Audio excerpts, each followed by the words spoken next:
আপনি যদি একটু টিপটপ থাকেন, ভালো পোশাক আশাক পরেন, পুট টুগেদার থাকেন, মানুষ বলবে আপনি শো অফ করছেন। আবার আপনি যদি তেনা তেনা হাবিজাবি কাপড় চোপড় পরেন, মানুষ বলবে হয় আপনি গরিব, না হলে আপনার কোনো ফ্যাশননেস নাই।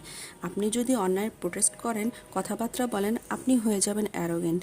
আবার আপনিই যদি চুপচাপ থাকেন, সব কিছু মেনে নেন, মানুষ বলবে আপনি হচ্ছেন কাওয়ার্ড, কোনো কার্ডস নাই, কথাই বলতে পারেন না। জীবনে যদি আপনি সাকসেসফুল হন, মানুষ বলবে নিশ্চয়ই এর পেছনে কোনো কারণ আছে, না হলে ও সাকসেস হইল কেমনে। আর যদি আপনি স্ট্রাগলিং পিরিয়ডের ভিতরে যান, বলবে ওর জীবনে কিচ্ছু হবে না, ও তো অলস।